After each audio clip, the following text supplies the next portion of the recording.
Well, hello, everybody. Welcome back. Oh, hello. Hello. We made it. We did, yeah. Just under the fucking wire, We were all Yes. prepared huh? for hours. Yeah. How's everybody's week been? As well as could be expected. Right, right. I feel like I was like rose coating it. Nope, not rose coating it. What's the word? What's the phrase? I was candy coating it until today, and then it was like, oh shit, stuff. So, yeah. Everyone's week kind of been the same. Oh yeah? I don't think I've had one like singular moment where I'm like, oh, Yeah. oh. Whoa. uh, yeah. So how'd you guys react? Was it what happened? You just had a little moment or what?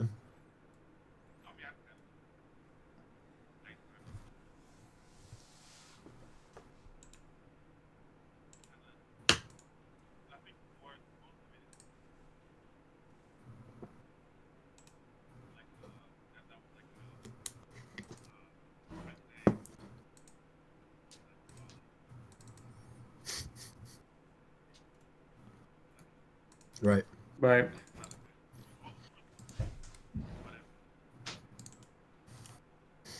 I gotcha. Yeah. I gotcha. Rod said the same thing today. He said he saw Rod said the same thing today. He said he saw like a skating rink full of people. So it's It's so so rude.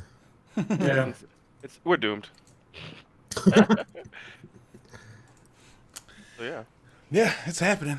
Sorry, anybody watching the stream. I had to rearrange. For some reason, Tech wasn't coming through Discord, but he's coming through Cast just fine. So I couldn't. Sorry, Tech, if I didn't respond to what you were just saying. I couldn't actually hear it.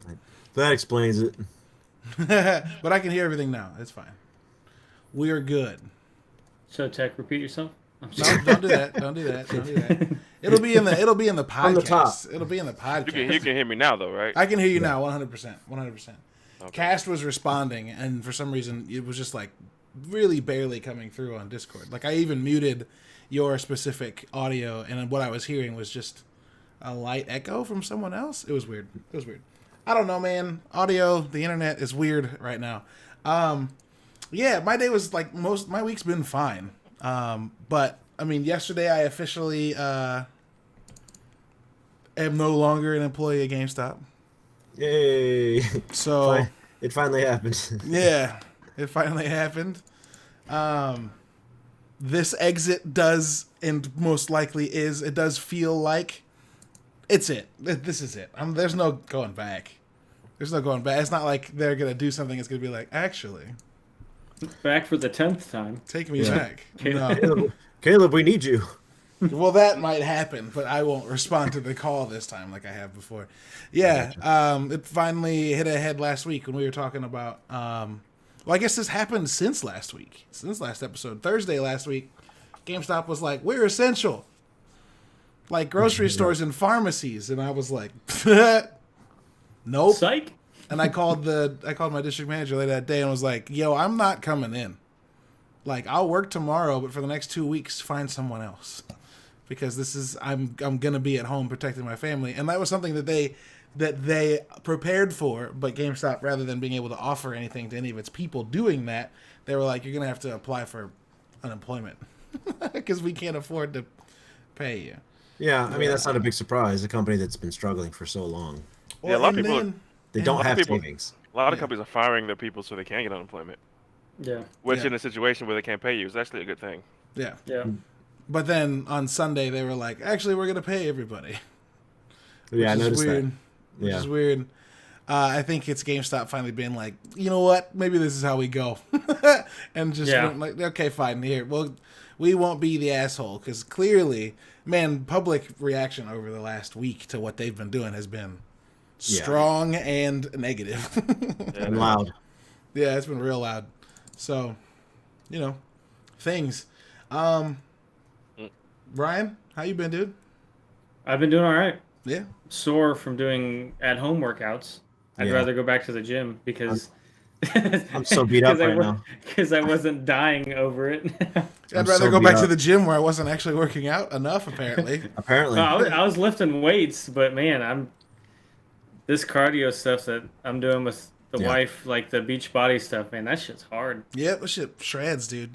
It's like 80. It's like the 80-day challenge or whatever. 80-day It's like, obsession. Yeah. It's like, how do you people do this every day? Screw that. Amanda I do did leg that day, every and I'm day. like 80 yeah. days straight.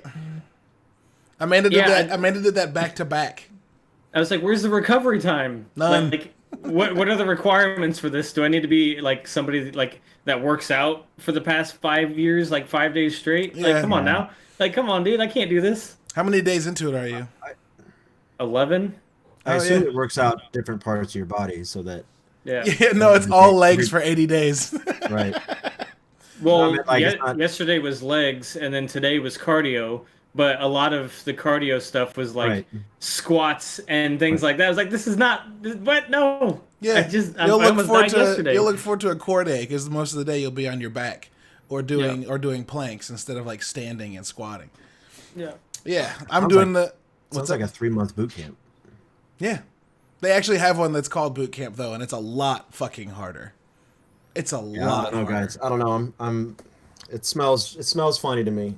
Sorry. It's What? It smells funny to me. Like you're not supposed to do that to yourself. You have to recover. Well, it's not working the same things over and over. He just Like- said it was. Well, yeah, Yeah, but legs cardio was yesterday, cardio's and then- not a focus on legs. And the one I'm doing is 6 days straight, 1 day off. But like the 6 days straight, like the first day was cardio, the yesterday was arms and chest, today was legs and core, tomorrow's just core, and then Yeah, the that's last fine. day is cardio again. And Yeah. like if you do that every day and just alternate, yeah. Amanda's done did the 80-day obsession twice in a row, and had tremendous results. It wasn't like it was not working. Right. Right. She came out of that double with like clearly defined abs and a lot of muscle tone and development. So if you eat well and sleep well while doing that, you're fine. If you Right. don't do those things, yeah, you're putting yourself through a cheese grater. Right. Gonna come out in a pile. So there's not a lot of news this week. I looked all week, didn't really find anything, and then remembered again tonight, like, oh shit, I haven't found any news. So like, I threw 3 things in that are literally going to be single sentence things. Just because like there's not fucking news. No one's Gotta be announcing for you, anything. but go ahead. It'll be ready by the time Okay, we get okay. there. So Doom Eternal broke franchise record for launch weekend sales, which is dope. I think that's kind of to be Broke expected. franchise record. Yes. Franchise record for launch weekend sales doubles the predecessor 2016's debut revenue, which also Doubles. makes sense. If Doom 2016 Yeah, I is bet super a lot of fucking people good, were the sequel is apprehensive. going to be like, fuck yeah. And people were Well, saying good stuff. that's not a guarantee, but like people were apprehensive at the first one because Doom 3 was divisive. So it took a while for Doom 16 to gather up steam. But now that it's got it, everybody, is on board. Yeah. You know what I mean? Yeah. Right. Did you guys buy it? No, actually, I was going to. I actually loaded it up tonight, the store, to buy it. I think I was going to do it in the living room, so I was going to get it on the PlayStation. And then I saw that Control was $23 on PSN, and I bought that instead because I don't need to be spending money, and Control is a guilt thing that I didn't want to pass up, and I guess it's technically a backlog. Now it is. Yeah. So and it was I figured cheap, I and would- DLC comes out like in a week. I would save money and buy a game I wanted to play instead. So I think I might, maybe money will be better in a few weeks and I'll grab up Doom, but I don't want to spend $60 right now. So I've also heard not great things about Doom. That like I've not heard not great things.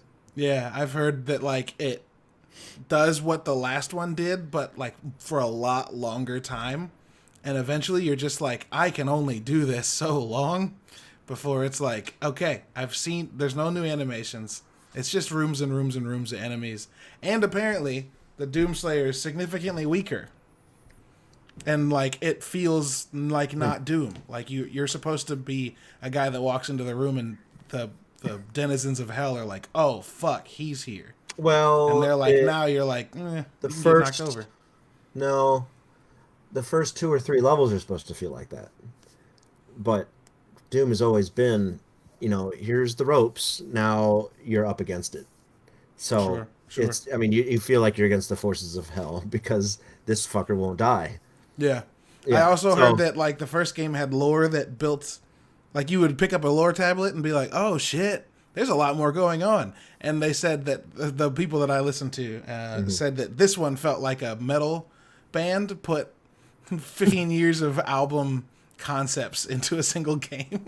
Yeah, I heard the lore is great, but you have to read it all. Yeah, they said it's like 800 words at a time. It's just like, here's a At a lore time? dump. Yeah, like here's a book. Read it. Have fun. And Yeah, people I've never really been into Doom, so I can't really contribute a lot to this conversation. I mean, I played it when it first came out Yeah. a bit. It never got me. like It the never grabbed me. first one or Yeah, 2016? the first one. Yeah. The first one, like when I was young. Yeah, Sure. 95 or something. No, Yeah. not And whatever year it was. 92 or something. Yeah. Yeah. Yeah, but it just never grabbed me. It never did it for me. I don't know about you, Ryan. You play Doom? Nope. It Never played grabbed it. me wholly and completely. But why? Is it touted as the first person shooter? It's one of the big- it's close though. Doom, Yeah. Wolfenstein, Quake, those were all in the same like era. I played Wolfenstein. Wolfenstein came out before Doom. Yeah. That revolutionized that. That's basically the first person shooter. There's other games sort of like it where you're going through a dungeon in first person, but as far as like using a mouse and your reaction time to shoot things in real time, yeah, Wolfenstein was first. Doom came after, and then Quake a long time after that. But what's incredible about that's all one company. Yeah, that's all id. That's dope. That's Yeah. dope. Yeah. So, and then Doom 16 felt like a return to form.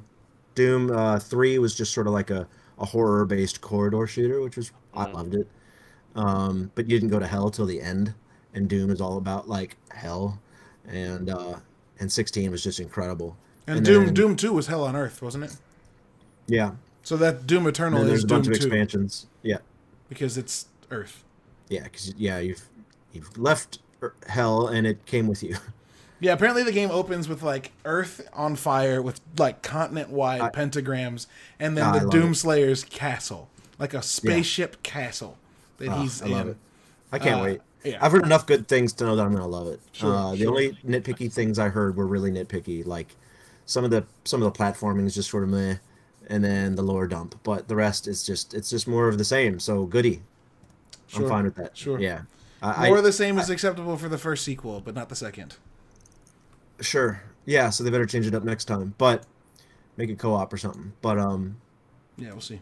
yeah, I don't know. I think people need to be careful. This is something I actually wanted to talk about when news outlets put a headline out there. Not to get political, but don't bounce us off this. Don't go down this road. But when we know we're voting for who's going to be president next. So when a big major news agency says Bernie Sanders is out, and he's not, the people reading that, or even just a lot of people that just read the headlines and go, "Oh, I guess he's out," like that, it has an influence, right? So when all these YouTube videos and all these articles say like Doom Eternal is not as good as the original, or it's a failure, or like it's like you're putting this this sort of thought into the zeitgeist, into the consciousness of gamers. Like now, it's a great fucking game. I'm sure the reviews are great, but when like headlines are like, then like now people who aren't going to spend money because they're going to say, "Oh, I heard it was meh." Like I think people need to be more careful, especially as influencers, what they say about something, because it's going to dictate who spends money on what. I haven't read a meh take though that wasn't backed up by a lot of discussion about why they thought that, and I'm not going to sugarcoat something if I didn't like it. But generally, this game is kicking ass in the reviews. Like it's dominating. So Sure. Sometimes you get those reviewers that are like, "Yeah, this game was terrible, but I really don't play these games anyway." So it's just like if you just read the title, then you're not going to understand the whole like rest of it. Like, oh, this guy has literally played this Doom and that's it. Like, okay, well, you need to move on and not write anything for it. Sure. Also, we're in like a time where like if someone writes a really bad review about something, they'll get clicks. Like people will That's literally true, too. click that. So Yep. if the guy says it's trash and like the world thinks it's not, people are gonna click it. So people will start saying stuff is trash just to get views. And I think Yeah. a lot of people do Like that. clickbait. Yeah, I guess it's I was clickbait. just not you know, I know call out game is strong with our circle of friends. I wasn't really trying to call Caleb out, but to say like I heard it's not that great. It's not entirely true. The reviews are glowing. They're exploding. But yeah, but the podcast and the people that I generally go to for reviews didn't like it for reasons that sound like I wouldn't like those things. I'm not saying you shouldn't get it. I didn't read any of the lore in the first one. And sure. So if you don't read the lore, that's why I qualified. unaffected. That's why I qualified it. I didn't just say some people say it's bad. I like some people said it drags on and the lore dumps on you. And if you don't read the lore and you think that you just want more of the same, then in a way, maybe that's Ignore what I smart. said. Because like, if you're a first-person shooter hardcore and you want the platforming and you want the Twitch-based reaction gameplay, and all the mini game stuff that through into the game, there's time trials, there's like puzzle rooms that are all based on reaction time. Then you're not going to want to just sit there and listen to lore like it's a Final Fantasy cutscene, right? Yeah. So maybe it's best that they put it in text. So if you want it, you can go find it. But like 400, and I know Google ratings, who cares? 418 aggregate rating of 4.8. So it's pretty insane. Yeah. Anyway, back to the news. Whatever. Yeah. Basically, and I'll qualify it. The people that I'm talking about are the guys at Vice and Waypoint. They just said it feels recycled. It feels like Doom's. How does that fit into the 4.8 average? Are they well, bringing if one person doesn't think it's great, it's not going to off balance 100 people that do. So Right. yeah, everybody else loved it, but these guys were like, it's 2016 and it's good, but I wanted more than that, and I don't want, and it doesn't have enough variety. Dude, there's a reviewer somewhere who said like the most loved movie is trash. The people are gonna have different opinions. Right. Yeah. Gotta, you know. Yeah. That doesn't. I hear Ben. I get your point. What you're saying about like influencers but that's journalistic like journal integrity is not the same as it used to be. I don't think. Sure. So just kind of as a consumer, just pick and choose and have a mind of your own because what you think is great, someone might not. I guess it does probably sound like if you bounced off the first one, don't bother with this one. Because most people I know didn't play Doom 16, which is fucking crazy to me. It's goddamn Doom. It's Doom. It's like Mario. But of course, I haven't played Mario in a while either. But that was a good example. It is, though, isn't it? No, I haven't owned a Nintendo product in forever. But I bought like Mario Maker and Mario Kart this last year. Right. You know, so. But I mean, like, first-person shooters being the dominant genre, and people are still like meh on Doom. That's crazy to me. Or it's just like got instant backlogged. And I'm just like, wow. But you know, it's really important to me. Doom is like. I'm pretty sure the Rock movie didn't help. Pretty sure that didn't help. People even have that in their head. Like they can even recall that as a memory. Like my last, because I never like whatever you guys are talking about, like the last Doom. I have no idea what you're talking about. My last memory of Doom is that movie, and I didn't see it, of course, but I just know it was bad. It was. Yeah. It was. But more than that, it was disappointing because it jumped the shark. Like it had nothing to do with Doom. It was just a research lab, and then something got mutated, and then a bunch of muscle heads were like, let's get out of here. And then they had this like 5-second first-person shooter segment at the end, and you're like, okay, oh, cool, guys, thanks. Because no one wants a first-person shooter movie. Raise your hand if you saw Henry. Oh, I love that movie. Henry? That movie was awesome. Hardcore Henry, yeah. I didn't watch it. And I know I'm in the minority there. It did not get good reviews. I thought Hardcore Henry was boring about after 45 minutes, but I genuinely loved it. Yeah. It felt like a YouTube video gone too long. I said, you know what I mean? Yeah, it did. I said, remember those music videos that were like parkour first person with like it was super violent with guns and stuff like that? Remember those? No, not I'll at try all. to find them. They definitely Doom movie is really bad, NATO. Yeah, absolutely. They definitely were inspiration for this movie. Yeah. But I liked Hardcore. I thought the story was good too. I know I said I would keep these news things to a fucking sentence because they were short, and this one has run on. But just real quick to give you a better take than they didn't like it very much. The final paragraph of this review is, "This is what keeps me from embracing Doom Eternal. It expands on the best parts of 2016, and the flow of combat and the amount it demands of the player makes it a best-in-class single-player shooter in the heat of the moment. But that heat fades fast." And around those deep states of flow are a lot of unmemorable spaces and much more of the same cruft that bogs down a lot of other shooters.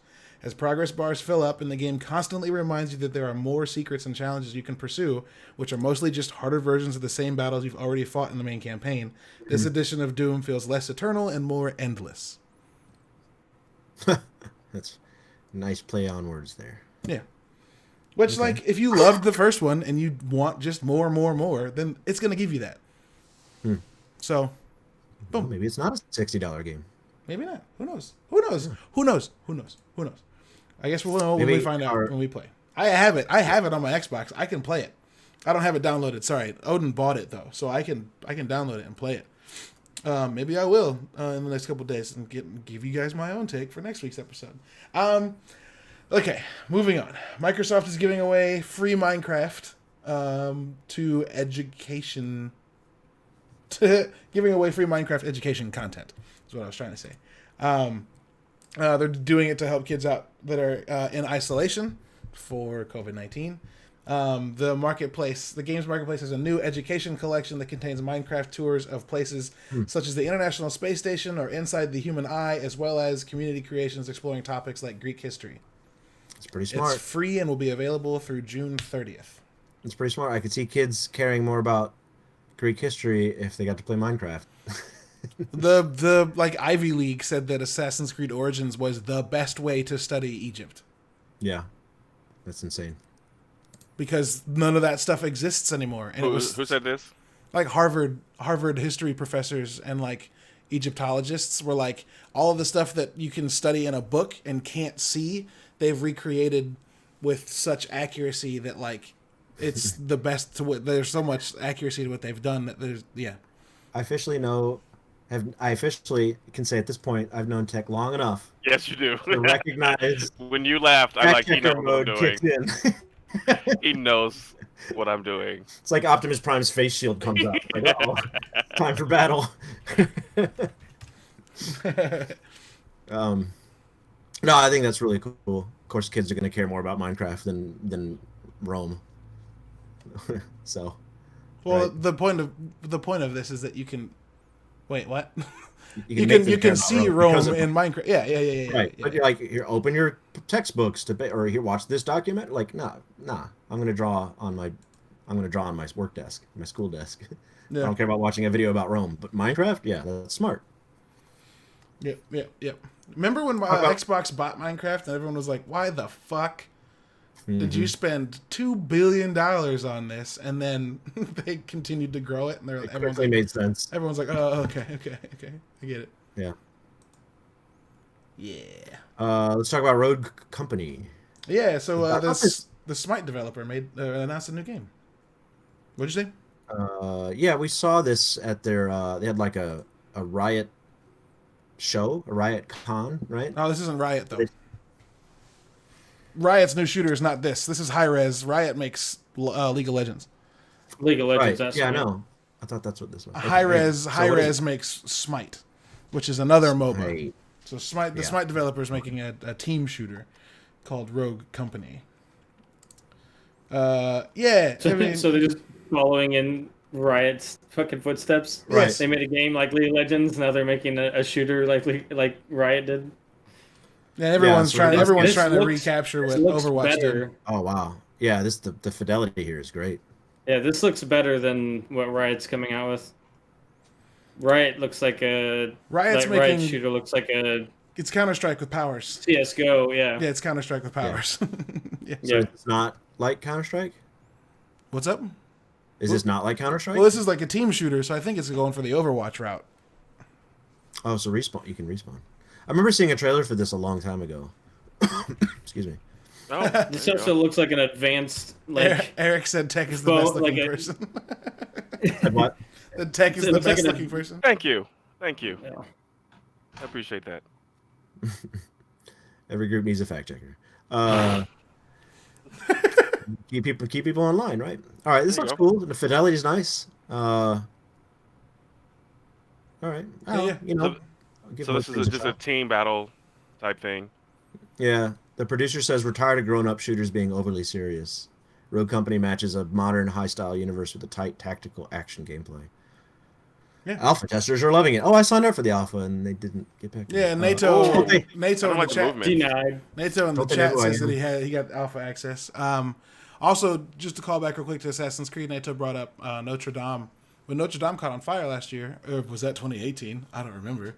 When Notre Dame caught on fire, Ubisoft lent all of its digital files that they used in Assassin's Creed Unity because Notre Dame is in Unity, and the files were so comprehensive they didn't have to do any research to rebuild the damage that was done to Notre Dame. They were able to use that as reference. So like games can do crazy shit when it comes to historical recreation. I don't know about this. I'm with Tech on this. The motion looks weird. The motion looks really bad on a lot of these running, the fighting. It just looks a little choppy. Maybe it's also in alpha, right? Yeah, it's in like pre-alpha or alpha. Yeah, but A lot of these looks, assets look like Apex. a lot of it looks like Apex, but the movements look stiff like PUBG. Yeah. Interesting. Yeah. But it looks fun enough to want to play. I'll Sure. try it. And animations are late term development for sure. Yeah. Give it a waggle. You get the mechanics first, so who knows? And then Ben had a news thing that he wanted to add that I meant to add but forgot. Yeah, this is Okay, this is so a big oof.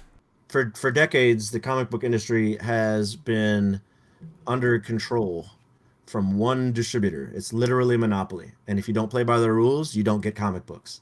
That company stopped operations this week.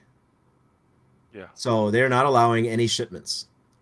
And they will distribute their stock and be done. And they probably came after all these comic book shops are closing up. If not temporary, but some of them for good. Some of them are shifting models to delivery. One of our local ones is doing comic book and beer delivery, which is pretty freaking epic. Who's that? Apotheosis? That's gotta be Apotheosis. You said beer, and I was like Apotheosis, but I just wanted to make sure. Yeah. So because several stores across the country are already closed, the industry has already taken a hit. DC, Marvel, and other publishers have robust digital options for the comics through Comixology and other outlets. They may also keep releasing books digitally during Diamond's hiatus. Alternatively, the comic companies could possibly find another temporary distributor, but for now, all plans are up in the air. I've actually been invited in and am trying to contribute, but not really, into a Facebook group with all of the industry's lead creators and producers. So I get to see them talk sort of behind the scenes. And some people are actually trying to get publishers to stop putting things digitally also. Because if people can start buying their books online, then there will be no need for a store. And it's the same thing with books, though, and like that. They said that when digital came out the first time, they thought that was going to squash the industry, and it didn't. Yeah. And then I talked to this guy. It was a nice conversation. We weren't really arguing. It felt like pulling teeth to try to get him to answer my question. But I'm like, so I'm a creator. What do you want me to do? Stop? We're not going to stop. No. Right? I'm not going to stop creating because I don't have a comic book shop to put it in. That's insane. Right. I mean, it's selfish. It's real selfish. Very selfish. And I said, I have no idea what, losing a business would feel like. But I can't stop creating. So I'm going to use the only outlet I have, which is digital. Yeah. So, and I was watching my favorite artist today, Daniel Warren Johnson, on a live stream. He was playing guitar and drawing comics. It was awesome. And he was talking about I don't know, after Wonder Woman, I don't have anything. He has no work. So I don't know. I'll probably get more work, but at this point, I don't have anything. And I don't know if I will. And if I don't, then I guess I'll just do my own thing, do crowdfunding, do Indiegogo, Kickstarter, whatever. Yeah. And big names like that won't have a problem with that. They'll be fine. Well, yeah, and I think the reality to combating digital, like the digital transition, is not offering things digitally. That doesn't mean stop now, but once everything's back and Diamond spins back up, just go, all right. People are saying that would cause irreparable change. It'll form a habit with people, and they're like, well, I guess I just read comics digital now. Book publishers aren't going to stop making books, and books have taken a hit because of digital. And obviously books aren't hurting as bad as comics, but the reality is that you can't get an audiobook for everything, and not everybody likes reading their books on their phone. And so I'm gonna keep buying comics. I bought comics right before Star Clipper closed. I broke my quarantine because I found out Star Clipper is fucking moving again, which I had no clue. Yeah, the they're going Fairview to Illinois, Heights. right? Yeah, they're moving to Fairview Heights. I had no idea, and I found out that the last day they were open, they were selling everything in the store for 40% off. So I went and bought 4 fucking trades for like $30. Like, I'm gonna go back and buy comics again because I like to have them. Sure. But I think that, like, those of us that like to buy physical stuff, it's like video games, right? Like, the people that come in and only buy physical games, I'm like, man, eventually you'll stop. I don't know if it is just like video games, but there's a comparison. But Like, you don't need to have the disc of the video game to really enjoy it. It's not video games aren't a disc tactile. Here's the thing with digital. It's literally better for the environment. Digital everything is better for the environment. It is. So eventually, it's inevitable, but if we live long enough to see it, it'd be awesome. But Unless you're talking about the carbon footprint of server farms, but that's probably too deep. That's a little too deep. Obviously, it may be less than, a bunch of paper. So Yeah, how many AOL discs are in landfills? Having the book physical, I don't think is much different than having a game physical. It's like it's having that collection on your wall, right? People keep books and toss old video games. Most people. Most Sure. people wait, I can't find my original Xbox or any of the games. Right. I literally have no recollection of what happened to it. My Sega CD, my PlayStation 1 and 2, I have no idea where any of that is. Sure. Yeah, I mean, But I have books from back then. Yeah, yeah. I keep these things, and I'm not going to trade in a stack of comics so I can buy the next one, like I did with video games all these years, right?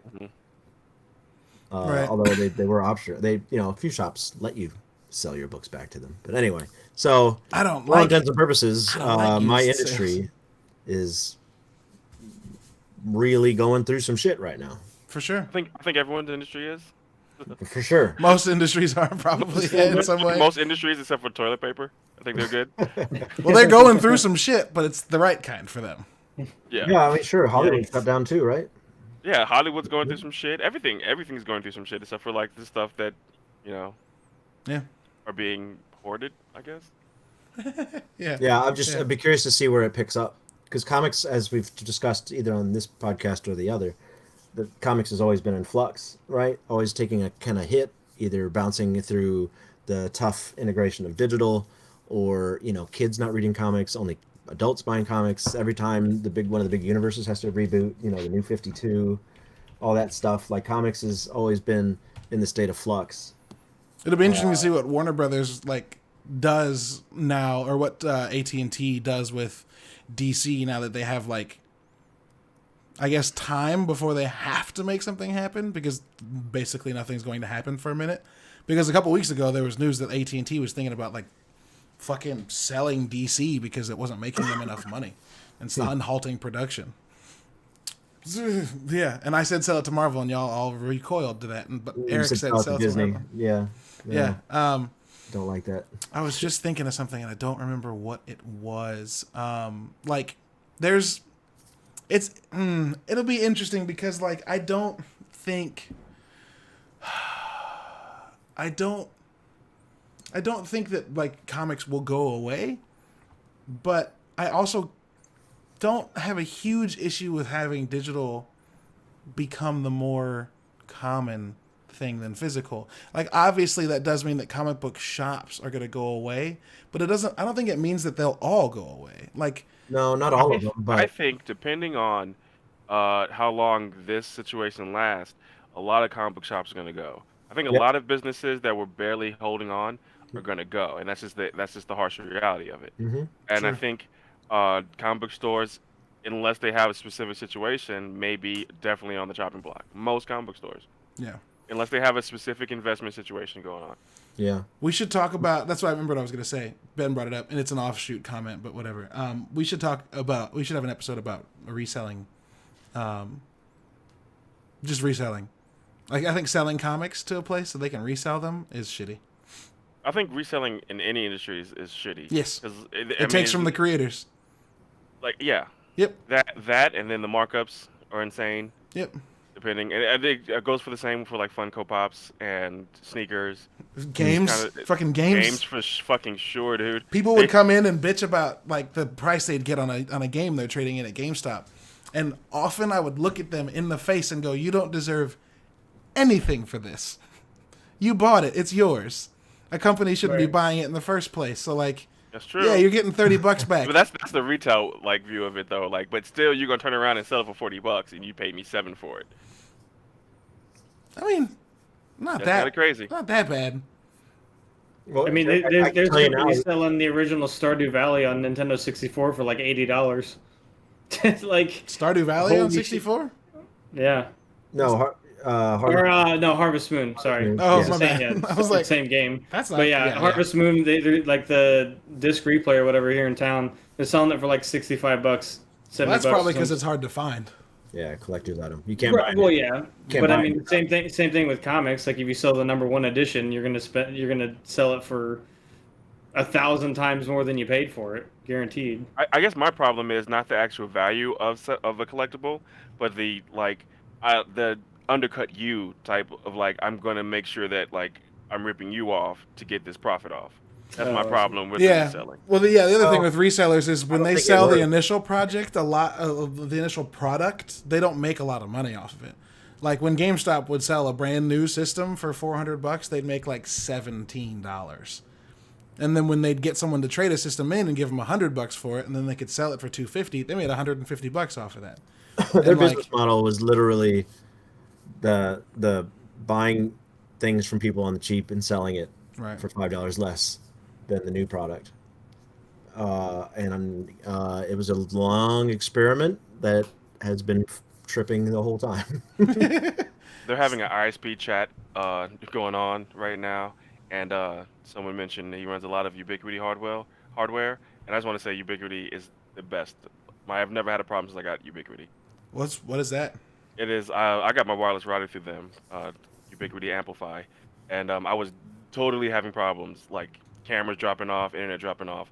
Got Ubiquiti, and it's flawless. It's fucking flawless. And now I go to certain businesses, like big businesses, and I see there are routers everywhere. So, Interesting. Are they expensive? yes. You get what you pay for. You get what you pay for. Yeah, But sure. this ain't no Spectrum modem. You get like one of those massive ones though, didn't you? Like the higher end. Not. I wouldn't say the higher end. The box is right in front of me, and it has like an LED light underneath it. It's super cool. But yeah, we pay about $400 or $500 for it. Woo! For a router? Yeah, dude. I spent $200 on mine, and mine's a Netgear, I think. All right. I'll check it out. But it reaches my garage, which is like the back of my property. Yeah, so my internet was set up in the basement, and all the way to the third floor we have cameras. So and we have a Peloton up there that pulls Wi-Fi. So we needed something that was strong enough to reach all of it. Sure, And this sure. does it no problem. That's I dope. could run my Wi-Fi out in my garage. Like I can play Xbox out in the garage. Naito in the chat said his Wi-Fi reaches 5 blocks from his house. Hey, Eric, yeah, I got the ones with the extensions, the mesh points.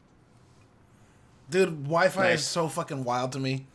When you see like, You know what fucks me up? yes, I want to see it, exactly. dude. I wish I could like see like a little indicator. Yeah. Of like the net, like how far. Like I don't know why I want to see it. Maybe like Wi-Fi glasses would be like the future. Because there's an Apple router that's also a backup hub.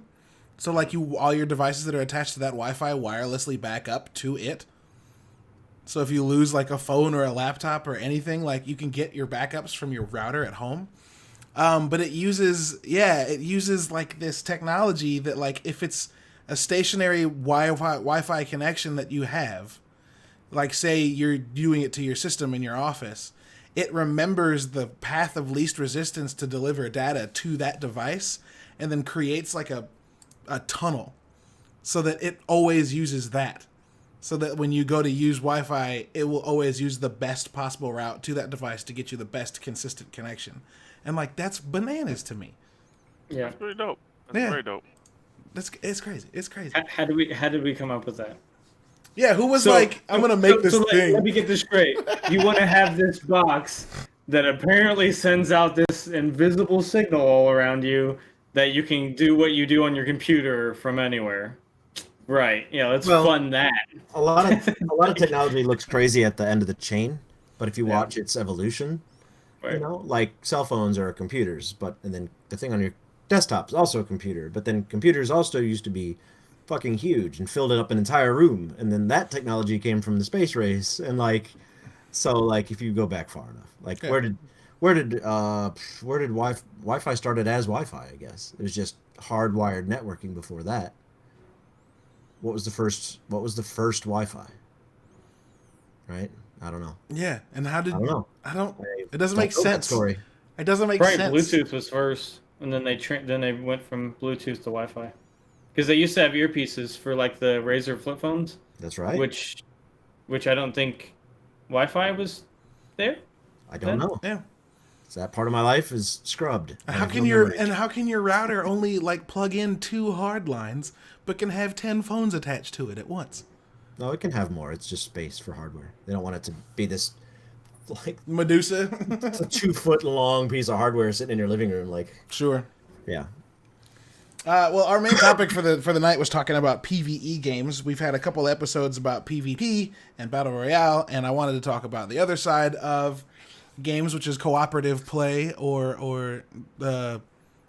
just that. It's cooperative play against the game Games itself. nobody in this podcast plays. Everybody here's played some. Ryan and I used to play Yeah, zombie dude. games like crazy. Ben, you and I have played Destiny and previous Borderlands, even though we ricocheted off of 3. We've all played Well, I some said kind plays. Modern. yeah, Eric's like, Nobody's playing. Borderlands! Nobody's playing right now. Yeah, sure. That's what I meant. I mean, I'm playing, I just finished God of War, but that's not like a co-op. That's a bad example. That's not PvE. That's a bad example. I just said it. I guess it is player versus environment, though, but Yeah. that's not PvE. I mean, what? That's actually what it means. I guess it's I mean, PvE, but it's those not words PvE. work, but Well, the words work, yeah. right. Yeah. We're using the right words to describe what's happening, but that's not what PvE is. So Yeah, what's the last PvE game you played? Hey, man, I don't know, dude. probably Warframe, actually. Warframe. We played Warhammer. That was fun. Oh, Vermintide? Yeah. Yeah, the game was fun. That's the only ones I can think of off the top of my head. Yeah. Ryan and I played Remnant from the Ashes for like. Wait, did you play that with us, Ryan? No, Odin. You, was and Odin Odin and and Eric, I think. Eric, for Oh, sure. Eric for sure. Yeah. That's on Game Pass. We should play that game. I have it downloaded now. Yeah, it's on Game But I Pass. We wasn't should gonna play it. pay for it. You whenever- guys were literally orgasming every night. Dude, about that it. game's fucking great. Still organizing. The game's great. More people should play it. Yeah, Smurf might have been playing. Smurf might have been playing with us for sure. Ghost Recon, I've been playing that. Grand Theft Auto is PvE if you do the raids, or not the raids. Sorry, the Ice. heists. Thank you. I don't know what raids just came to mind. We played State of Decay for a while too. We did play State of Decay for a while. And then How to Survive. How to Survive. We played Those were that. zombie games we played for sure. Yep. How to Survive? I've never even heard of that. They're little indie games. They're top-down twin-stick shooters that are about like you have to. The game's title actually describes it well. You have to like stay fed and quenched and energized, and you have to like go through this campaign like building up your inventory and trying to like get off of this island. I think the second one was, and I don't remember what the first one was. We played that so long ago. Yeah. But they use the same mechanics. Like you got to eat, you got to drink, you got Still on to Game sleep. Pass too. Are they both on Game Pass? Both are on Game Pass. Nice. I think I bought both before they ended up on Game Pass, but yeah, Yeah, it's like split screen and you can do multiplayer co-op. yeah, for sure. State of Decay is dope, and it's just got a huge update, and I re-downloaded it because I kind of want to see that out. Ben, what's your PvE du jour? I mean, I know it's Warframe, but what else? Sea of Thieves. Sea of Thieves is PvE. We play that. We played that a bunch the other night. PvP and P at the same time, PvEPP. which is pretty cool.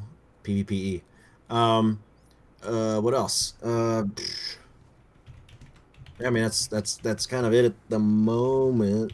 Because the only thing I've been playing aside from those is to hop on and play with you guys on some competitive shit.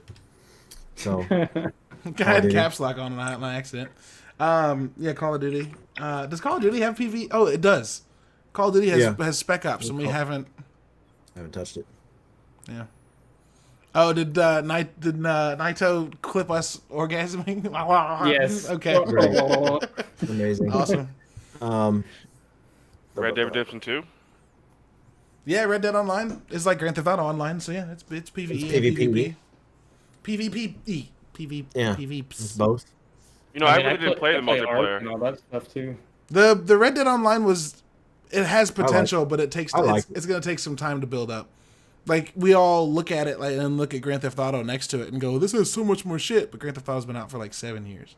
Yeah, and GTA 5 has jets and helicopters. Like you can only do so much in the Old West, right? If they would have taken the model from GTA 5 of having businesses in Red Dead, like owning a bar or like a saloon or something like that would be cool. They will. They will. To where you could have that, but they should have rolled that out, even though they did a really terrible job rolling out multiplayer anyway. They're like, it's coming out next month, and it was like 6 months later it came out. They did that with Grand Theft Auto. It was like a month and a half. It was like a month and a half after the game came out. Very slow evolution. Yeah. Right. No. But Red Dead 2 said that it's coming out, next month, a month after the game released, and then it became like 6 months, 8 months later, or something like that. I finally rolled it out, and it was a half-ass rollout. But they could have adapted that and had that prepared. Well, they've got pursuits already. You can be you can join. Maybe you're devaluing the amount of time and effort it takes to make a video game. No. I get that. I get that. But if you've already got another game that has those things in it, you think that you would bring that over fresh with the new one. Yeah, except they built Grand Theft Auto. They built Grand Theft Auto on older architecture too. But it's like bring the ideas over. Yeah, well have. I'm not devaluing the game. I'm just saying they started that though. There's already pursuits. There's already professions you can join that build up an industry.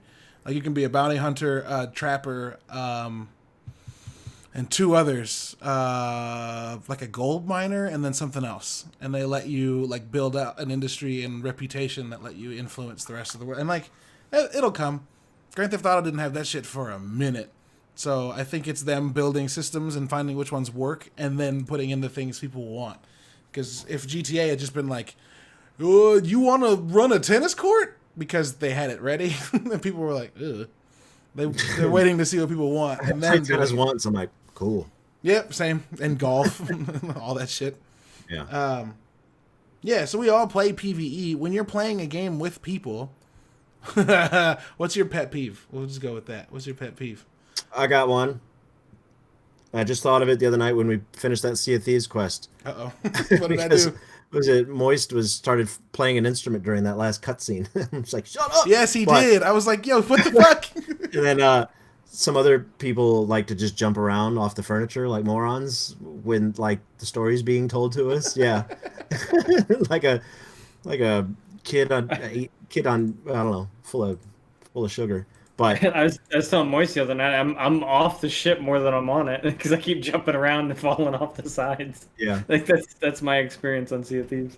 Yeah. If the game's telling the story in game and your squad mates are running around like morons, yeah, that's not really a pet peeve. It's just sort of.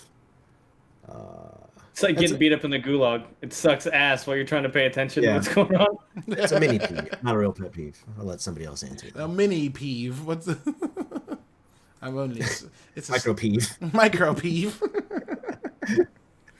Tell Ryan, y'all got pet peeves when you're playing with people? My pet peeve is if I'm playing a game and someone over-explains. Yeah, no, that's a weird pet peeve, but it's something that happens on PvE games with someone who's played it before, and PvP games with someone who thinks they're God's gift to the game. It just really irks me. I know it's a weird pet peeve, but like, for sure. Just down talking someone. I distinctly remember a moment where I was trying to explain something to you, and your response was, "I play video games." That was like a me quote. Yeah. Yep. Said by the same guy who was like, right trigger shoots. Yeah, but in that case, he wasn't. Never mind. Anyway, I think one of my pet peeves is being a person with, other things going on, falling behind in a game, and then jumping in with people that are ahead of me and just getting fucking dragged. Brian said Eric. I mean, it's happened with everybody. It's happened with everybody. Destiny, there's been things I've gone to do with people that are ahead of me and just gotten fucking trailed behind. Like they're pulling me by the ear while I'm like, I just want to have fun. Yeah, power leveling. Yeah. That's what happened to me on the first division. I didn't get to finish that game because people were so antsy to get to the end game content, which irritates the fuck out of me. I'll explain that later. That they wanted to lead me by the nose through the game content. You know, the stuff all the developers spent years curating, bespoke, voice acted cutscene content. They're just like, come on, let's beat this. I think in the Division they were trying to help you avoid that. Thing. Like, I'm still looking at everything else over here. You're like, oh my god, that's my pet peeve for sure. If I'm playing a cooperative game, I take my time, and people are like, dude, come on. And it's like, fuck off. I'm reading a book in the corner of this room. That's interesting. And it's giving me lore for what we're about to go do. Like, sometimes you do it too much, though. Define too much. Sometimes we're all sitting on the boat going, Caleb, come on. I was reading a book in Remnant, and people got so antsy. It took me, I was reading like 5 minutes. I was reading this book that was like describing the story of the person we're trying to hunt down. And the people started laughing, and I didn't know why. And I was like, I got 2 pages left. And they had pushed my character across the map and then into the portal so that it made the next scene start. And I didn't get to fucking finish reading the book. And I was like, I fucking hate y'all. But they were chuckling the whole time. I could have just closed the book and looked, but they just pushed. Yeah, it was Odin and Eric. They just fucking pushed me across the fucking map and then into the portal. And I was like, you assholes. I was having a moment. And it was just gone. Yeah, it was Remnant. It was Remnant for sure. Yeah, Naito in the chat linked us to this game called The Cycle. It looks pretty fucking cool. Yeah, it's Jaeger. It's the guys who made Spec Ops, the line. Oh wow. Yeah. Free to play on Epic Games. Boo. What is the boo about Epic Games Store? Why? Is it boo about Are you just doing it because it's popular? Just Epic. Yeah, it's just popular to boo them. Yeah, I get that. That's fine. And they bought Rocket League, and I don't like it. They haven't fucked it up yet. They haven't. I'm just waiting. This looks awesome. They bought Astroneer too. Oh really? Yeah, Astroneer's published by Epic now too. Yeah, I mean, I don't want to drag the topic of PvE on if we don't have a lot of thoughts on it. What was the thing I said a second ago about I could go on and more about it? This is about reselling in some way. About what? Reselling, I think. No, I just said it a second ago. No, is one of your pet peeves that you were talking about? Damn. Chat, help us out. Run it back. He said something a second ago. Yeah, and I was like, I'm going to talk more about that later. Because I figured it would have been some aspect of PvE that would come into play. But, oh well. I'll think about it. Yeah. You can, work your way down the list. I think to comment on your Division thing, you were wanting to see all this bespoke content, and it was the people who had gotten through it were like, Thank you. Okay, you're welcome. The people who'd gotten through it already, like Ryan and I, who played through Division 1's campaign, were like, this was just mediocre. But then got into the end game and were like, this looks like people paid attention to it and built it out. We were trying to push you through mediocre stuff. See a problem with that? Don't you see maybe devs should focus on the game and not the end game? Because, like, if your game is whack, nobody's going to make it to the end game. I'm really tired of all the push being in the end game. That's not entirely true. Because there are games that, like, the campaign is meant mainly as a tutorial to get to the part of the game that you can play endlessly. And that's what most end games are. It's the thing you sink the most time into. The last dev stream that Destiny had before they went free to play was the only thing they said the whole time was endgame this, endgame that, endgame. All we're gonna talk about is endgame, not DLC. The campaign's been over since the game launched. But then what's DLC? Just more endgame? It's a little story episode and then a bunch of stuff that adds to the end game. More strikes that you play repetitively, more multiplayer content, and more raid stuff and raid variations. That's what Destiny is. End game content now. Raids, strikes, multiplayer. No one's playing the story still. The story of that game's like 6 hours. It's not. It ain't shit. Why did they even put the story in there then? You don't need 6 hours of tutorials. Because some people like story, but the majority of them stick the around. People who want story don't care about the end game. And people who want story don't like play, you and I. generally Our play biggest Destiny. complaint in Destiny was the story. Yes. We wanted more. Yeah. And all these fuckers kept talking about was endgame. And I'm like, can we go back to the story that you've been promising all these years, please? Well, that's why we stopped playing Destiny. Right. Yeah. So that's a beef for me. That's a big peeve. That's not a micro peeve. That's a giant peeve. Focusing more on endgame than the actual game. I think that's more based on the type of game that you're gonna make. Yep. Like the Division is clearly built to the raids, or Division 1 was. Division 2, the campaign's dope. And then at the end of the campaign, a new faction invades and resets all the campaign missions with new enemies and changes everything. That's cool. And that game was built for you to be able to play through the campaign more and have fun with it more. But like Diablo came out 12 years ago. When did Diablo 3 come out? Like 2010? 10 years ago? Mm-hmm. People are still playing that game. So all they're going to talk about is endgame. No one gives a shit about the campaign.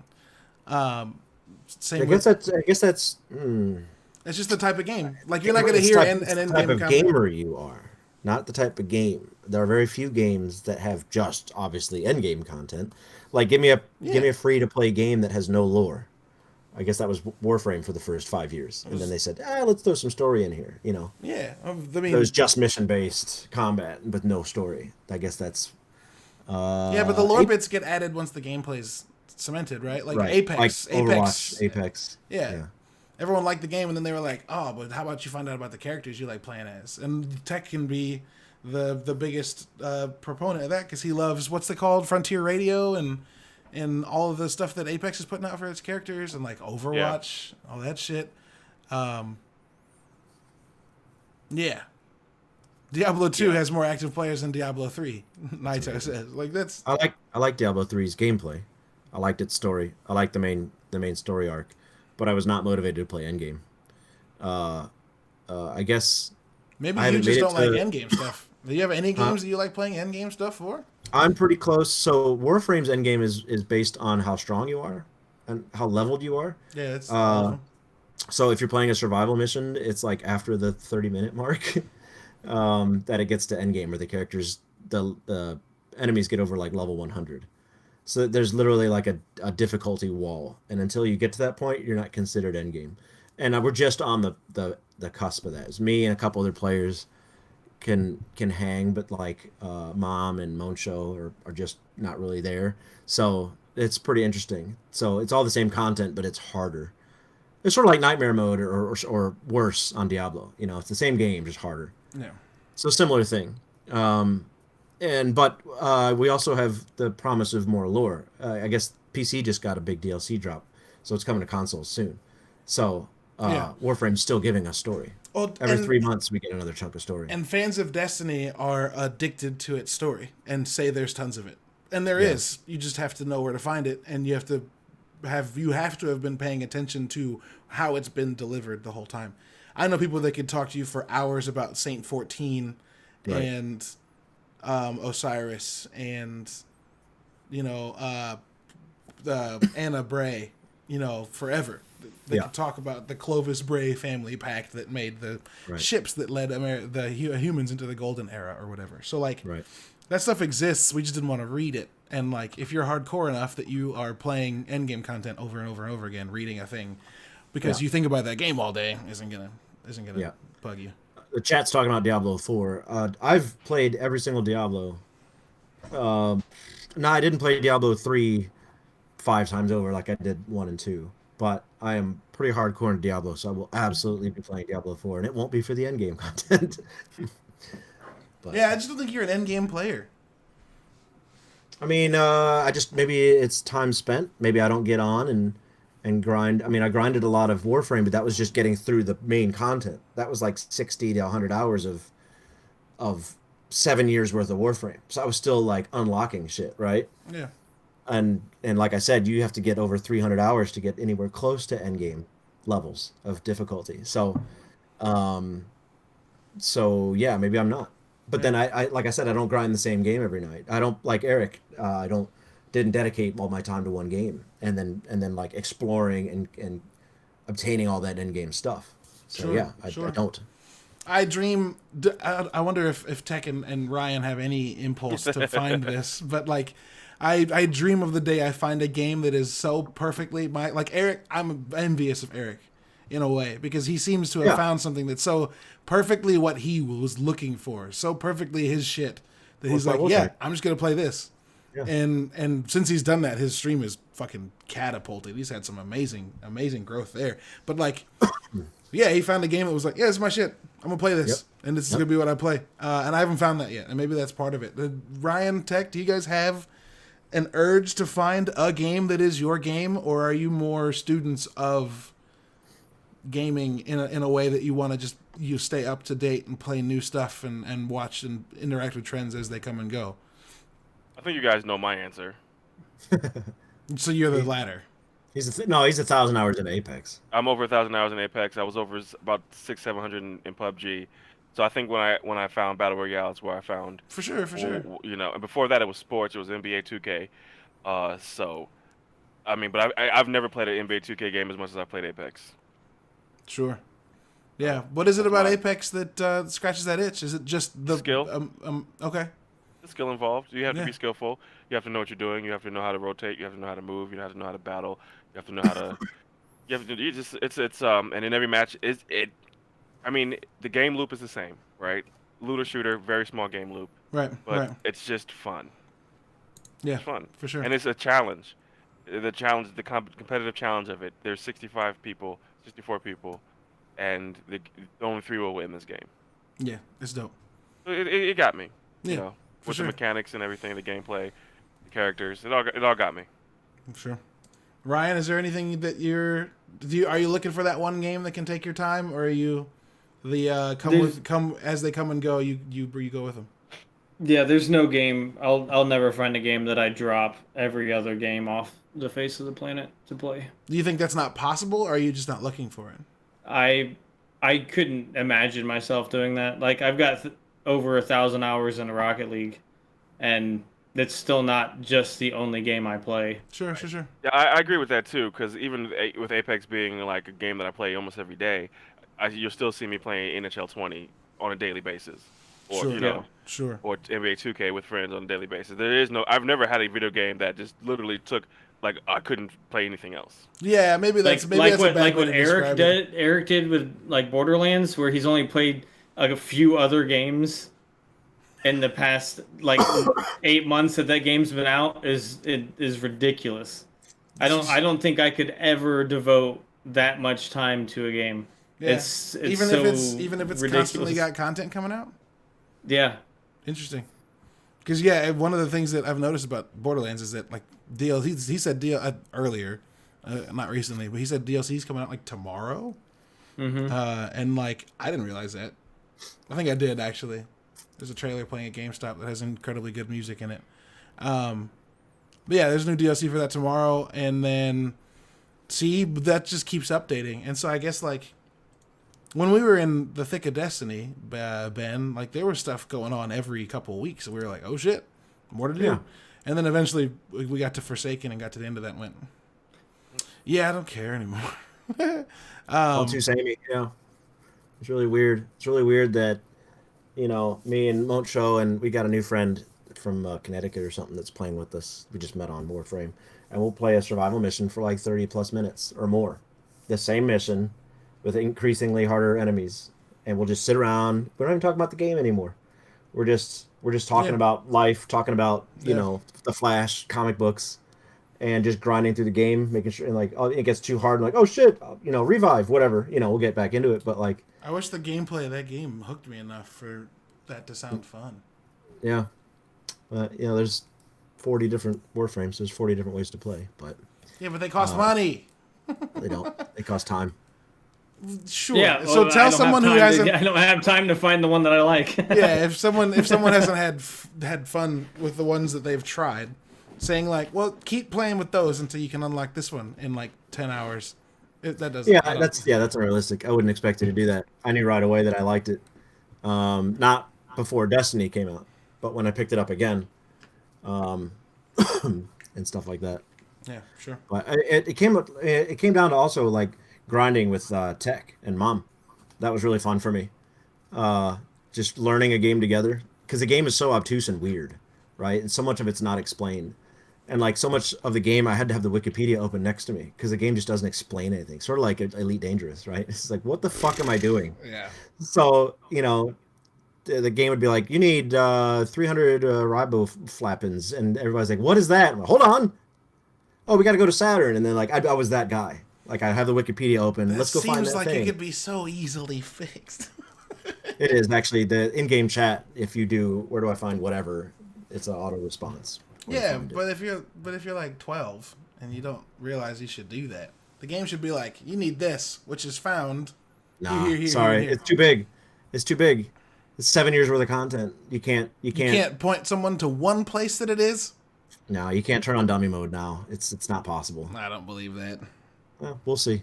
They're literally rebuilding the beginning of the game so that it's easier for people. So like, no, I think they're rewriting it to make it more accessible. Just to be a little more engaging. Like, yeah, that's what I meant. Because like you fall out of the pod and then you rebuild your ship and you're getting chased by these people and they're talking about lore you've never heard of and you're just like, this is weird and obtuse. So, like we've said before, they brought in Dan Trachtenberg to like create a more cinematic boot up process to reel people in. But yeah. Well, who knows? We'll see how that ends up playing out. If the onboarding of that game goes well, I'd be willing to ditch my account for a new one, just to start in a version of that game that was like, hey, this is how things work, and this is why you should care about what you're going to be doing for the next 60 hours. Sure. Because I never found that. Yeah. Well, yeah, a lot of that was a victim of circumstance. The game didn't have any story when it started. It was just a combat simulator. And then they're like, "Oh, you want story? Okay." So you have to play through the portion of the game that they made with no story to get to the point where they started to care. Yeah. That's yep. And then so that's like 40 hours of work, 60 hours of work. Yeah, it's a lot. It's right where Tech stopped. Yeah, it's where I stopped. Yeah. I had to get through like the planets, and it was like do each of these missions and then do a challenge and then do a bunch more missions and then a challenge, and it was like, man, if you like the gameplay loop. Yeah. It just didn't grab me. It just wasn't for me, Yeah. And Ryan played that game for a while, didn't you? Didn't you try Warframe out? No, like 3 times. Yeah. Oh, that's a while. That's a little while, but it's still a while. Well, what have you guys been playing recently? Anything? Well, I mean, Bleeding Edge came out. Does everybody here play Bleeding Edge? Speaking of what we need to say, one of the channels I really admire threw up on Twitter today, why is nobody talking about Bleeding Edge? I'm like, assholes, you have a banging YouTube channel. How about you start talking about it? How about you say, really? We played Bleeding Edge. This is what we think. And instead there's like, welcome, nobody talking about.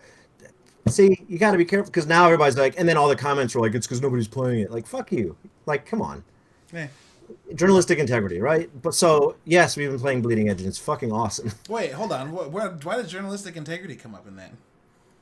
I think when you report on things, you could be considered a journalist. I think saying why is no one talking about this is saying we should be fucking talking about this. That's starting off a negative with your leading foot. Also, the game's a day old. You want them to have a 1,500? You want them to have a 1,500 word article? So the influencer shouldn't say things like that because A, it's a day old. B, people probably are talking about it. They just don't know about it or didn't do enough research. Right. I mean, obviously, it's a day old, and you're starting off on a negative lead with your first foot. Like, how come nobody's talking? It's less than 24 hours old, asshole. Like, how about you play it and shut up? Interesting. See, I take that. When I read that headline, I think, oh shit, this game's good. I need to check it out. Yeah, when someone says, why aren't more people talking about this? That generally means you should be paying attention to it. Not boy, so no one I'm likes reading it wrong this. because that was not the tone. I can see both, but then as soon as the comments sway with because no one's playing it, now you I created see what you mean now, Caleb. negativity. That wasn't the tone. Yeah, it's all out of context. If somebody like had a video clip of it, like, Okay. why is nobody talking about this? Bleeding Edge Like, came out this week. Has anyone picked it up? Sadly, here I'm hearing zero chatter about it. Oh yeah, that's not positive. Right? And all the comments were like, I'm not even joking when I ask this, but what's that? New hero brawler, kind of like Overwatch, but with punching. It's first party Xbox. Ninja Theory, LOL. Like, I think it's already dead. Like, so he set the tone. So now all his fucking slugs are like falling in line with the negativity because that's this tone he set. well, it's not the ones we're worried about then. I mean, I understand that, but as an influencer, you need to be careful with what you say. So let's get back on topic. Does that guy say shitty stuff other than that? No, I really like this guy's content. This guy does like 30 to 45-minute reviews on YouTube. It's Skill Up. I love Skill Up. They're great and thoughtful and in depth and insightful. But, you know, and this is just one tweet, whatever, with 754 likes. Who cares, right? We move on. His next tweet had 3,000 likes. So, like, he's got pull. But, you know, you just got to be careful. I don't know. Yeah. Like, you need to, it's sort of like Dr. Disrespect, which we argued in our private chat today. Or that wasn't private, it was the Nerdy Bits chat. But, like, you know, you are an influencer and your attitude has, you know, is going, you know, whatever you put out there, people are going to pick up. I also think Bleeding Edge's marketing was bad. Real bad. Well, it also came out at the same time as Doom and was it Animal Crossing? Animal Crossing, right. Yeah. That's bad timing, but it just doesn't have good. Didn't have good marketing. And also, I don't know how I would have marketed it differently, because I caught it, but I have Game Pass, so of course I fucking caught it because it was we everywhere. also watched the press conference, right? Yeah, the press conference didn't talk about it though. It showed the trailer. Yeah, trailer. And then, being who we are, we followed Ninja Theory, and then they had their Ninja Theory show or whatever, that little 20-minute. Yeah, most people don't watch those though, right. dude. We did, but we're outliers. We're not the normal person. And to appeal to the normal person, Doom had commercials fucking everywhere. It sure did. Animal Crossing was a global phenomenon before it came out because everyone was expecting it. Bleeding Edge is a game made by the guys who made Hellblade. It's completely different than that, and there wasn't much marketing at all, and it should have had more. And I think that's a good reason to ask, like, yo, why the fuck is nobody paying attention to this? How did this game come out and no one's talking about it? Well, I mean, it's not like so great. How come nobody's paying attention? It's like I'm not hearing anything. So anyway, we can stop harping on that, but let's talk about it because we've all played it. He did say, sadly, I'm hearing zero chatter. So he's saying, unfortunately. So obviously he must think something good of this game. I don't think what he's saying is negative. I think he's saying, unfortunately, I'm hearing zero chatter because he obviously thinks it looks good, but he hasn't played it. I have no idea who said this, so I can't, like... Here's a link. Thanks. Ninja Theory also made Heavenly Sword, Enslaved, and the Devil May Cry reboot. So, not to mention Hellblade. And that helped with some Disney shit. But they're making big moves. Oh my god, they did Kung Fu Chaos back in the day. That's incredible. I love that game. But they got a whole bunch of stuff in the works. Hellblade 2, of course. They did the Darth Vader VR game.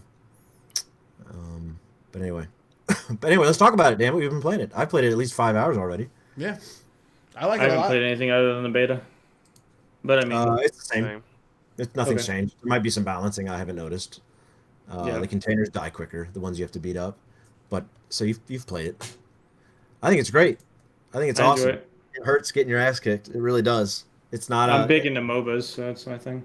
It's not a quick, oh, we lost that one. It's like 3 minutes of just getting your ass handed to you and dying over and over again. So, uh, yeah, doing bad feels bad. But yeah, and not having a team to talk to also feels bad. yeah. But also, it's cool to see that you can make one minor change and it changes the whole dynamic. Because we did that in the beta, and we were getting our asses kicked, and you switched over to the guitar guy, and all of a sudden, like, that was the one element that we needed that brought the team fights back to 100%. We did the same thing last night. I was playing the big guy, Tiku or something like that, the big Maori guy. So and we found out that he's a tank, doesn't do a lot of damage, but he also heals. So we could have one healer plus him, plus a couple attackers, and we were doing all right. We had a formula that we said we stopped doing, and we died like 5 games in a row. And we are like, hey guys, let's turn the formula back on, and we won immediately. Yeah. So we had a makeup last night that was successful. Yo, skill up covered Bleeding Edge already. He has a whole video about his impressions from the beta and saying that he liked it. So like, he's asking why no one else is talking about it. Just to return to that one last time. He seems upset that like no one's talking about it because he did create content that was like, this is good. I hope it's successful. And might be speaking from experience. It might not have got a lot of views or what he wanted it to do. Yeah, I think it's come out and not enough people are talking about it because Microsoft didn't market it. And they didn't. They super didn't. There are people in that chat that are like, that's out? That's a problem. Yeah. Yeah, that's a problem. You shouldn't have to ask what that is. Exactly. Yeah, Bleeding Edge, though, just to talk to the game itself, I enjoyed it a lot. It's definitely a further evolution of, like, the Battlefield formula in my brain, where, like, if you're playing Battlefield alone, that game is not as fun as if you're in a group. And they've taken that and evolved it into playing this game alone not only isn't fun, but it's likely you can't be that successful because communication is so essential. At the same time, it has a ping system, so maybe teams use that better than we do because we're in chat. We don't have to. The other thing is it's early, and I think I mentioned this to Christopher when we were playing last night. Like, because it's so early in the game, you're going to get a lot of people who don't know how to play, who make winning when you're not in a full group of 4 difficult. Because they're going to just try and run off and do shit. And they're going to get themselves killed, and then you're not going to be able to hold a candle to a group of 4. But it's not a clutch game. It's not like, I'm the last guy alive. I'm going to clutch this real quick. No, you're going to get your ass kicked. You are not. Yeah. Yeah. It's either like 1 for 1. It has to be 1 for 1 or 2 for 2. Unless your team has more points, the timer's counting down, and you stop them from banking their points. Yeah, I've done that. That's clutch. Yeah. Right. But pew, pew, fighting people is not possible. Me, Ben, and Odin, I think, played the beta, and we lost our 4th, and we were up by like 200 and something points, and ended up losing because it was 3v4 and we couldn't fight them. It was over. There was nothing we could do anymore. Yeah, that was a big problem with the beta, being a man down and being stuck in a game that's absolutely crucial to be 4v4. They need to. I know it's early to say, but they need to do some kind of deterrent for leaving a game. Oh, or bots. Yeah. Because if you leave a game, you need to have some kind of 10, 15-minute penalty that makes it to where you're like, okay. Because like League of Legends does that. Yep. Like if I leave a game, it cuts me off for 30 minutes. I think I can't play anymore. Every game that doesn't have a solo mode should do that. Yep. Yeah, 100%. 100%.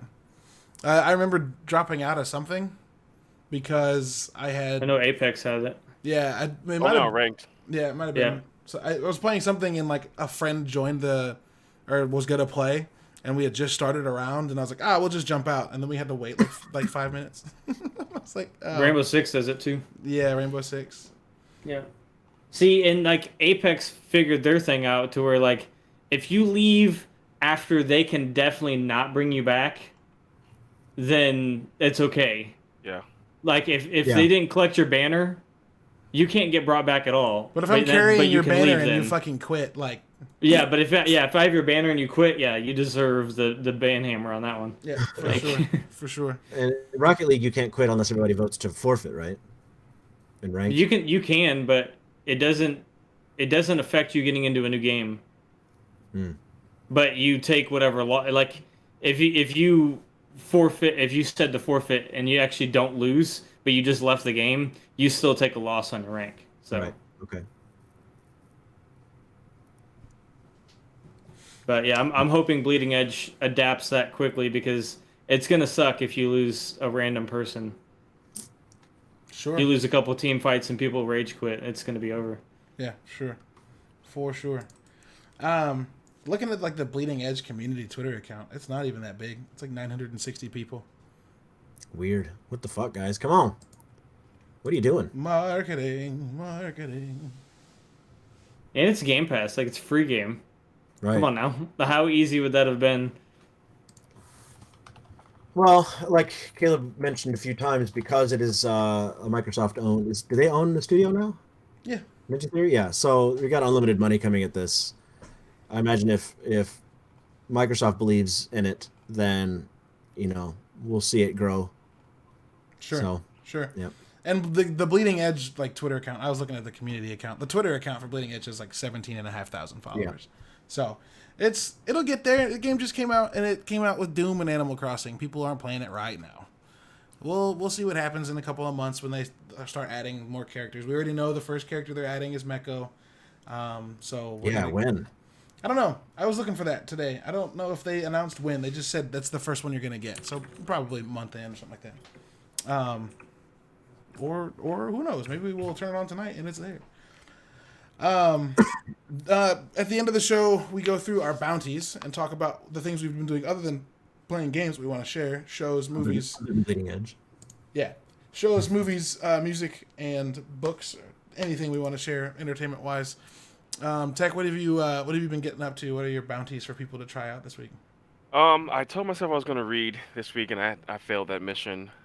So I need to find some time and a nice place in here to read this book I've been wanting to read.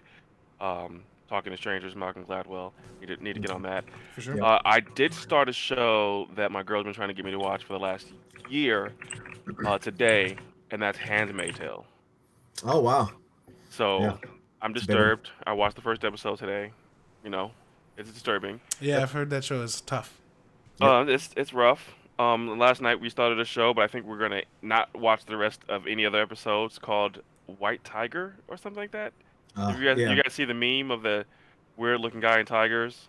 Yeah. Oh yeah, I have seen that. What's the story on this? This guy who's a complete Hoosier, and just basically created this huge farm of tigers. He breeds tigers for profit. Like, he has a zoo. He's basically made a zoo out of it.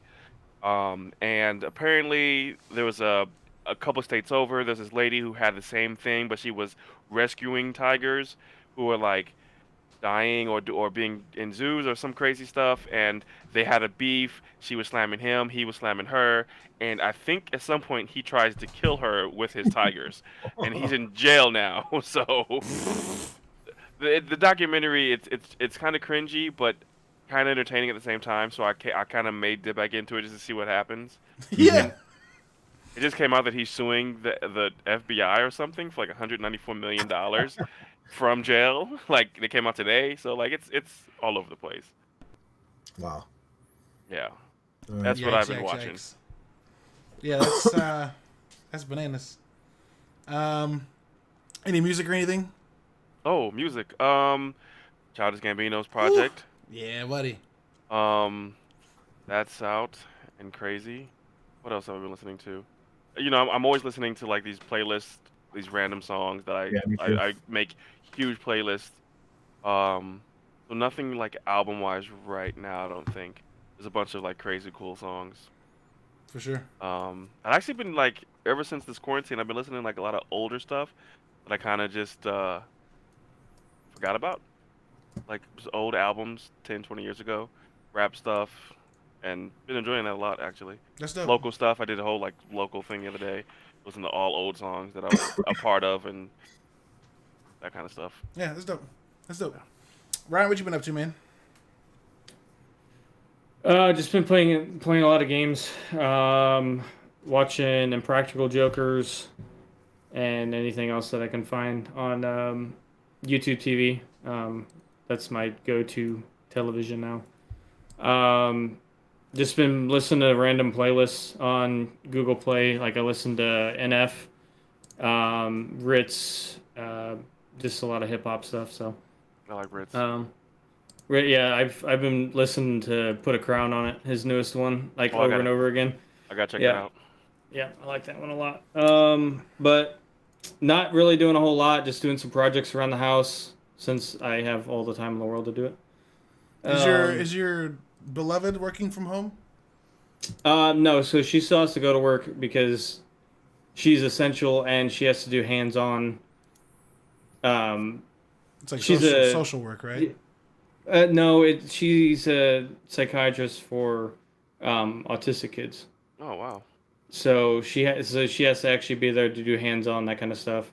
Sure. Amazing. And the company's doing their best to adapt around all of it. They cut down the amount of clients. Yeah. Like the parents can't come inside. You know, they have to go outside and get the kids and that kind of stuff. So to keep it to a minimum of the amount of people that are in the workspace. Sure. And they're also looking into like at-home type stuff where they're supposed to go to the client's house, but I don't think I like that idea a whole lot. Sure. But I Skyped into my therapy today. That was super nice. Well, not Did you? Skype, but used a specific HIPAA compliant FaceTime type thing. Yeah. Her company's they've actually taken really good action to where like the company doesn't lose a whole lot of money and they're not screwing their employees. Like if you make over a certain amount of money, they cut everybody down to that regardless of like how high you go.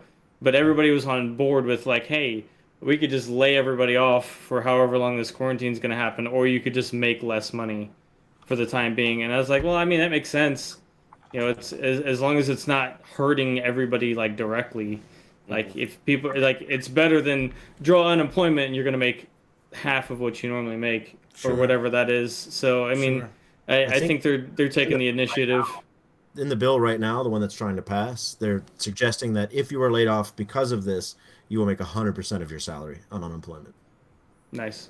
Yeah, there's a thing in it that where people are going to get more money, like $600 more than they normally would get, and they're trying to shut that part of it down because people would not go to work or try to get fired on purpose if that's the case. So it's going to have to go through a few changes. Right. Yep. Ben, oh my bad. I thought you were done. Go ahead. No, I'm just at home having fun, taking care of the baby. So I mean that doesn't bother me. Yeah, not at all. Not at all. Except for when she woke up in the middle of the night, or when my wife woke up in the middle of the night and saw that she was standing in her crib on her own, and I was like, not cool. A lot of head bumps coming in the near future because she can't get down gracefully. So that's gonna be fun. So teach her how to squat. Yeah. Get some little baby dumbbells. I mean, their heads. Use my baby as dumbbells. Yeah. Yeah. Ben, what have you been up to, my dude? A lot of Bleeding Edge the last couple nights. Let's see. What are we watching? Second season of Kingdom is incredible.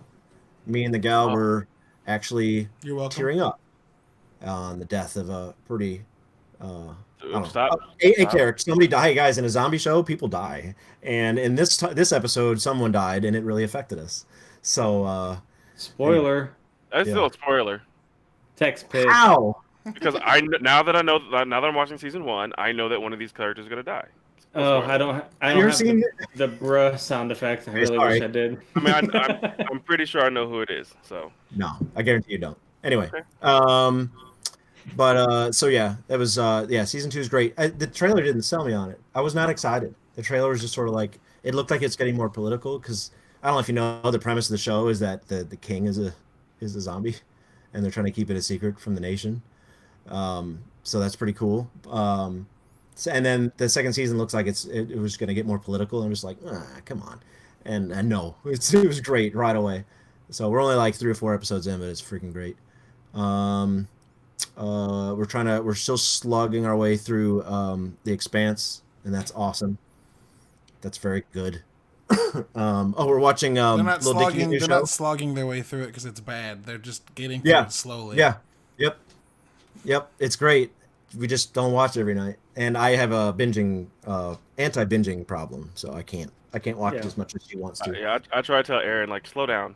I can't Once do we it. get through it, we're through it. So I would just enjoy it, take our time. Anti-Benjamin. Yeah. We've also watching. You're about to say Dave. You're about to say you're watching Dave. Yeah, Yeah, watching Dave. I also watched that, and it's super good. Yeah, Yeah, I'm caught up. I'm caught up as well, and I love it. Yep, it's very good. I don't know if I like the last episode as much, but it's pretty incredible. Yeah. Second episode was heavy as hell. You're trying to do like a charity show. That was really heavy. Yeah. Yeah, super. and then Macklemore. Macklemore shows up. All right, I guess I need to watch this. Yeah, it's super good. Real good. There's only Really 4 good. episodes right now, so. All right. That's And then I'm not really reading anything because I'm a moron and I don't make time to read. But I'm listening to a lot of music. I'm just gonna go. If you're a metalhead, I can tell you that I've just discovered Bison, Red-Handed Denial, Pale Mayor, End, and A Perfect Murder. Those are all groups I discovered. And then on my SoundCloud, which has come through for me lately in the EDM scene, Magic Sword, who did the music for the Ragnarok trailer, has some new music, and it's great. And Street Fever, who makes music a little bit like Gesaffelstein, who produced Yeezus, or just about half of Yeezus for Kanye. This guy kind of picked up where he left off because Gesaffelstein doesn't make that kind of music anymore. So if you like that sort of like hard-hitting, dark electro, Street Fever is there for you. So he had a new track out. So if our sign-offs say I'm Sketch Sawyer everywhere, that includes SoundCloud. I've got like 1,200 tracks that I've liked over the last 5 years. Sure. Encompassing everything from me and Tech's podcasts over the years to the birth of dubstep. Nice. Yeah. All on my SoundCloud. Nice. So yeah. All right. So that's my music. I have been watching Community, starting from the beginning, because me and a couple of a friend from Starbucks years ago, who now lives in New York, and one of his friends have started a community watch-through podcast called Advanced Community Studies. So we started that this this week. So it's kind of interesting watching those again with like a critical lens and like figuring out what the show's trying to establish with each episode and things like that. And realizing season 1's a lot more constructed than I realized it was. Like the first episode is the introduction to Jeff, and then the next 6 episodes are Jeff and one character, mostly. And it's like them introducing each character to you, while the B and C plots show the characters getting along with each other. Like Troy and Abed aren't really together at all in the second episode until their rap, which is the credits of the second episode, which like cemented their character. It's super interesting. What's the name of the podcast? We're gonna call it Advanced Community Studies. It's already out, or is not? I don't think the first episode's out yet. We recorded yesterday, so. Oh, cool. Okay. Oh, you're actually a part of the podcast. Yeah. Interesting. Are you allowed to say who you're recording with? Yeah, it's someone named Jason, and then Kevin, my buddy Kevin from Starbucks. Which, Ben, I think you've met Kevin. Last name? Lanigan. He's a cool dude. Does a lot of podcasting stuff and like stand up and improv in New York. Very smart, very funny person. And the beginning of that podcast is fucking hilarious. It's just us rambling about all sorts of shit before we finally put our thoughts together. Outside of that, not watching much. I kind of fell off of Altered Carbon. I need to get back into it. I didn't fall off because I didn't like it. It just had stuff come up over the last couple weeks, and now I'm in a place where I can have Netflix on in the background, so I need to get back to that. Although I tried to do that today and it crashed Chrome, so that's fun. Not really reading much. Playing a lot of Bleeding Edge. Finished Blood Roots, which is a game I got from Pop Agenda. Putting together the video review for that now. should be coming out tomorrow. Yes. If not tomorrow, then early Friday, just depending on how much stuff can get done tomorrow. That game's dope, actually. And for it seems weird for me to say for an indie game, it's actually really good because most indie games that make at least some kind of waves are very good. But it completely caught me off guard. The trailer didn't really play to its like artistic, I guess, leaning. And like the beginning of the game starts on like a plain white screen that fades into snow as you're running across the screen, and then like credits start, like full screen credits start rolling, Nice. like just like big splash credits, and then it'll go away, and then like you get into a town and it zooms out and the name of the town slaps on, and then as you run through this town full of corpses, like red letters for credits pop up in different parts of the screen, and it's completely silent. And I was like instantly like, yep, down for this. What you played on? PS4. Yep, PS4 exclusive? It's a PS4 and I think PS4 and Switch, PS4 and PC. Okay. It's not on Xbox right now. I'm sure it'll come eventually. It might be a timed exclusive though. So just finished that. Don't think I'm playing anything else. Not anything noteworthy, at least. Listening to Childish Gambino, of course. An artist that was like the British Artist of the Year, or New Artist of the Year in 2016, who put an album out that year, has been kind of radio silent for the last 4 years. And I just searched him on iTunes the other day, and he has an album coming out in a month. And 3 new songs out. And I was like, fuck yeah. So if you like Jack Garrett, if you've never heard of him, check him out. He's got some stuff coming out.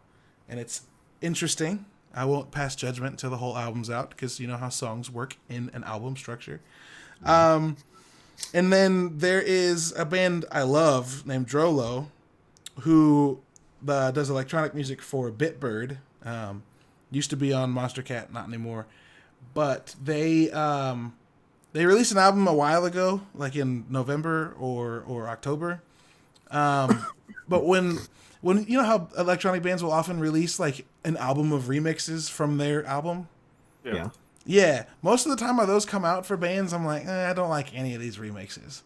Drolo's done it for 2 of their albums, and both of the albums full of remixes are so fucking good. And they released one last week, and a St. Louis native, No Taker, did a remix for them, and his remix is very, very good. Nice. So that's super good. The album's called A Promise Is Made, and then the remix is just A Promise Is Made remixes. Worth checking out. Here it is. Got it. I think that's all I'm listening to. Yeah, 6 days ago. Run the Jewels had a single come out Ooh la la. yesterday. Yep. It's It sounded good. very Run the Jewels. Yep. I'm down 100%. I've been waiting. RTJ3 was what, 2016, 2017? It's been a minute, so ready for that. Yeah. Yeah. So what are we playing tonight? Probably Bleeding Edge, dude. Nice. I can't I'm stop down. thinking about that fucking game. It's good. But before we wrap up, before we give our handles and where to meet us and where to see us and where to find us and where to play with us, we do a little fun fact at the end of the show called our Smurf Fact. Ben, did you have that prepared, or are you looking now? Looking now. All right, he's looking now. So While he does that, I do want to mention Oh yeah, go for that it. on March 17th, I started an Instagram page for local St. Louis businesses, restaurants, and bars who are going to try to do curbside takeout. I was talking to Aaron that night, and I was like, it would be cool if there was like one place you can go to get a list of all the places that's still doing it. So I made it, and now it has over 1,000 followers.